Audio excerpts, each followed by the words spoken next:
Hi guys! Magandang gabi Welcome back po dito sa Gandara SRU channel for Showbiz Update. Andito na naman nga po ako ay nagbabalik upang maghatid sa inyo ng latest update and fresh happenings patungkol sa Kim Pao. So, mainit na naman nga ang pinag-uusapan ng Kim Pao dahil sa ginawa pong pagtanggi nitong si Kim Chu na may relasyon na silang dalawa ni Paulo Avellino. Anyway, wala naman talagang sinabing pangalan itong si Kim. Wala siyang i-deny na pangalan na no, hindi pa kami or hindi kami ni Paulo. Walang ganon. Sinabi niya lang na wala pa namang bago. Wala pa naman ngayon. Kasi itong si Vice kinukulit itong si Kim Chu. Si Vice ay tila gusto pong hulihin itong si Kim Chu or sadyang may alam itong si Vice Ganda patungkol kay Paulo and kay Kim Chu and kinukulit niya lang itong si Kim. Inaasar para paaminin or etc. Ang dami pong kuro-kuro ngayon sa social media. Dalawa lang daw kasi yan Pwedeng may alam itong si Vice Ganda and pwede rin na hinuhuli niya lang at gusto niyang hulihin si Kim Chu. Mali mo nga naman madulas, magsalita, mabigla itong si Kim at mapaamin ng wala sa oras.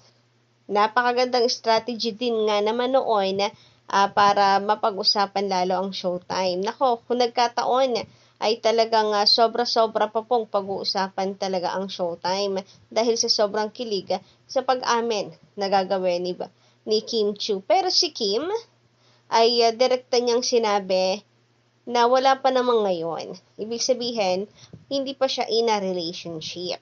Subalit, mayroon po tayong nababasa ng mga Kim Pao fans na nasasaktan or nasaktan para kay Paulo Avellino. Nasaktan sila na itinanggi ni Kim si Paulo, nasaktan sila na hindi umamin si Kim Chu, nasaktan sila na wala pa palang sila.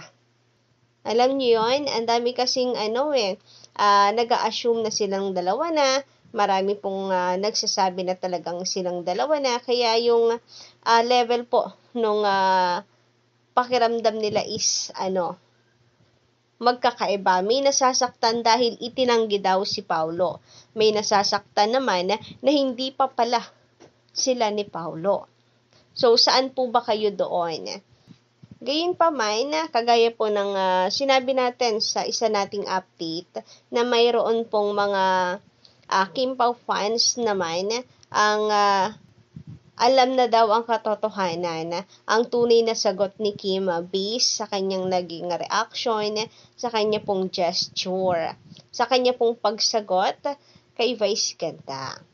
Halatado daw naman kasi napilit lang yung ganyang ginagawang pagde-deny.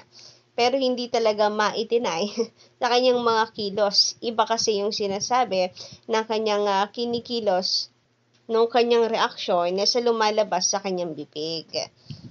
Well, kayo ba? Anong inyong masisaya tungkol doon? Pa-comment lang sa baba. And sabi nga po dito, OA lang siguro ako. Nasaktan lang kasi ako kanina para kay Pao.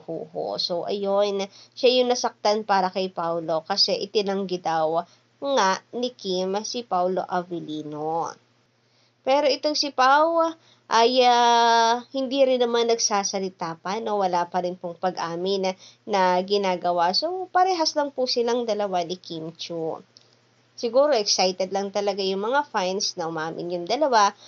Or gusto lang ng mga fans na kahit getting to know each other, ligawan stage man lang ay mai-update sa kanila. Well, kanya-kanya naman po yan, and hindi naman po natin masisisi ang mga fans sa mga nararamdaman nilang ito. Gayunpaman kung may nasasaktan lang para kay Pao, meron naman pong ibang nagagalit. Nagagalit po talaga kay Kim, na para bang alam po talaga nila yung estado ni Kim and Paulo. Talagang nagagalit sila na itinanggi ni Kim si Pao. Sabi nga dito, bakit kayo galit na galit kay Kim? Sa sagot niya. Si Paulo ba may inamin? O mas madaling sabihin, umamin na ba sila na may sila? So, gusto nyo talaga manggaling kay Kim para magmukha siyang assuming, ganon? Kagaya ng sinasabi nyo na si Kim lang ang masaya, si Paulo hindi. Nako, kung sakali man nga na si Kim ang nagsalita, magmumukhang assuming itong si Kim Chu. Parang masama yung dating. Ano kasi babae yung umamin. Magmumukhang siya yung patay na patay doon kay Paulo. Pero mga basher lang naman for sure ang magsasabi po noon. Ang mga Kim Pao fans naman, panigurado ay magdidiwang kapag ka talagang in a relationship po yung dalawa tapos ibinulgar dito sa Showtime. Nako, for sure pati po itong si Vice Ganda magtatalon po dyan sa tuwa. Subalit kung meron naman pong nagagalit dito kay Kim Chu, meron naman pong nakakaunawa sa situation niya. And sinasabi nga na maybe napag-usapan na nila ito. Na maybe kasi bago pa lang, months pa lang sila, kaya hindi pa umaamin. So, intayin daw kapag nagtagal na yung dalawa. Sabi po dito, magde-deny talaga yan kasi bago pa lang. Months pa lang naman sila. Wait nyo na lang pag years na yan, me. Baka hindi mo kayanin or hindi ninyo kayanin ang kilig at ikahimatay mo ng tuluyan. Grabe nga naman yun. Pero bakit nga no, usually ganyan yung mga artista. Pag mga 1 year na, saka lang sila umaamin. Napakadalang yung umaamin agad-agad sa kanilang relationship na nakapagtataka, tanggap naman ng mga tao. Ang dami nga nilang fandom, ang dami nga nilang taga-suporta rather, dami nilang fans, bakit pinapatagal pa yung pag-amin?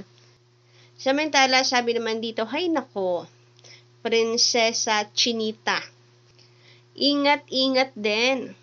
Minsan, sa sobrang pagde-deny mo, ay mawawala sa iyo ang taong mahal ka. Dahil sa pagde-deny mo. Idol kita pero naiinis ako sa mga sinasabi mo. Or naisip mo na ba na iba maglaro ang tadhana? So, ayun parang may pamumersa na dito. Naku, Kim, aminin mo na. Bakit di mo pa inaamin? Naku, mawawala yan si Paulo sa'yo. Dinedenay mo. Parang ganon. Meron pong pang pupush talaga at pamimilit na kay Kim Chu. Nandun yung eagerness na malaman po nila ang katotohanan. So, yun lang guys sa ating update sa gabi ito. And paki-comment sa baba na inyong reaction kung nagustuhan po ninyo ang ating update. Don't forget to click the subscribe button and notification bell for more Kim Pao updates.